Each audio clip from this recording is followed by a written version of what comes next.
Buenas noches a todos, buenas noches, profe Eric.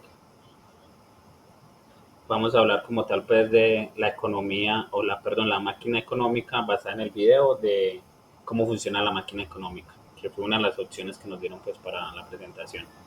Entonces voy a iniciar como tal con lo que serían las tres fuerzas principales que mueven la economía, que sería el incremento de la productividad, el ciclo de las deudas a corto plazo y el ciclo de las deudas a largo plazo. Pero para explicar pues estas bien, primero voy a comenzar con las bases de la máquina económica. Serían las transacciones. Las transacciones es el pilar principal que consta de gastar crédito, dinero, comprando mercancías, servicios o activos. La suma de lo gastado dividido lo adquirido como tal es el precio. Uno de los principales compradores, o el mayor comprador más bien, es el gobierno, que se compone el gobierno central, se encarga de los impuestos y de gastar dinero, y Banco Central, se encarga de las tasas de interés y de imprimir dinero nuevo. También es una parte fundamental en el flujo del crédito, ya que el crédito se da cuando una persona quiere adquirir, digamos, una mercancía, servicio o activo, pero con sus ingresos no le da, no le alcanza. Entonces adquiere un crédito que básicamente es una deuda o un préstamo para poder adquirir como tal dicho producto. Cuando los prestadores y los prestarios llegan a un acuerdo, pues se da el crédito. El crédito básicamente es dinero para gastar. ¿En qué? En mercancías, servicios o activos, que me lleva pues al tema de las transacciones. Y ya teniendo esto un poquito más claro, entonces ahora sí vamos como tal a las tres fuerzas principales. Está primero que todo el incremento de la productividad. Primero se da con la productividad. La productividad me genera más ingresos, los ingresos me generan más gastos, los gastos me generan más productividad. Él da un ejemplo de que si hubiera una economía sin créditos, hubiera una productividad constante en aumento y no hubieran ciclos, sino constante. Pero entonces ahora vamos al segundo paso, que me dice aquí, me devuelvo aquí un poquito, dice, cuando hay créditos o préstamos, tomar préstamos crea ciclos. Y el primer ciclo del que vamos a hablar sería el ciclo de deudas a corto plazo. El ciclo de deudas a corto plazo comienza con una expansión. La expansión se da porque hay mayor gasto. Los ingresos de una persona son los gastos de la otra, o en viceversa. Los gastos de una persona son los ingresos de la otra. Entonces, como mis ingresos son mayores, yo gasto más. Y como tus ingresos son mayores, tú gastas más. Y así sucesivamente se va dando la expansión, que básicamente es alimentado principalmente por el crédito o por las deudas. O sea, el mayor gasto se da por deudas y ahí es donde comienza a dar la expansión.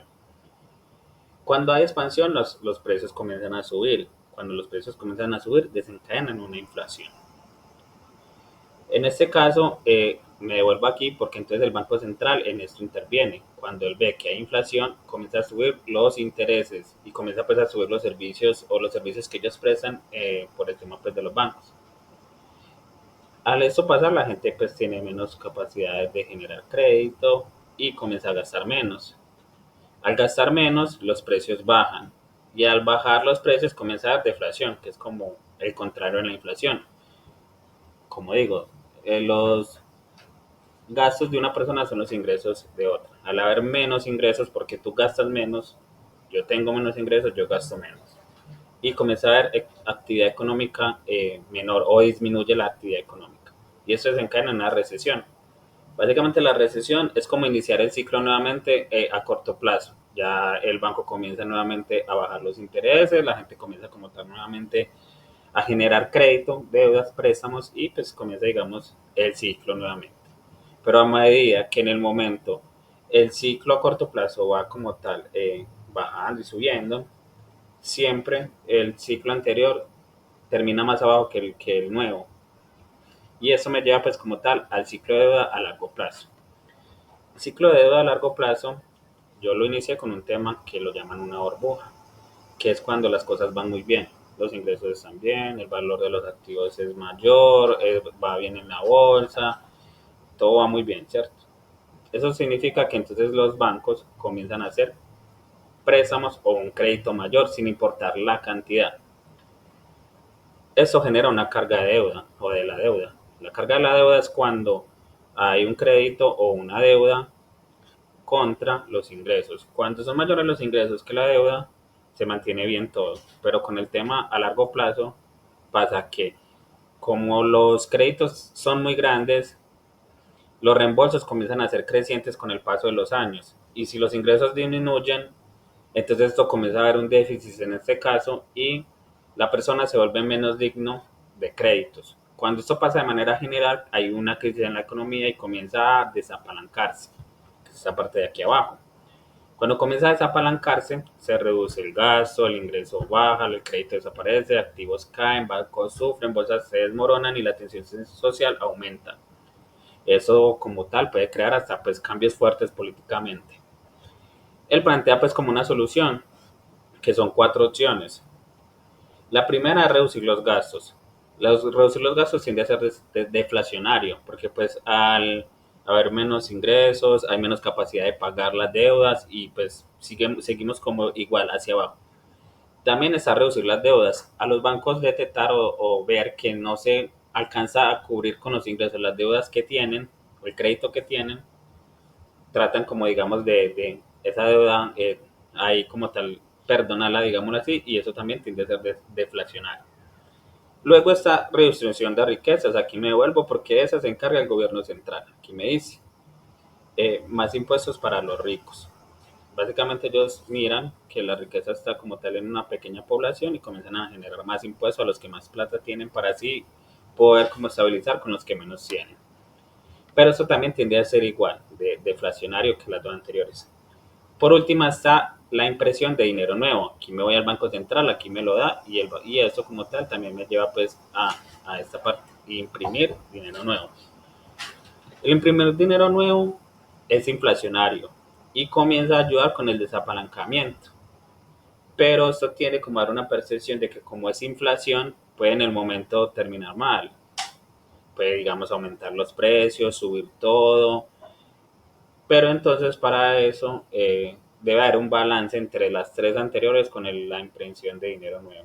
Y el que se encarga como tal de hacer de mantener ese balance es el gobierno, que sería el gobierno central y el banco central. Ellos son los que se deben de encargar de mantener que esto esté balanceado. Cuando eso está balanceado, hay un desapalancamiento bonito, como dice él.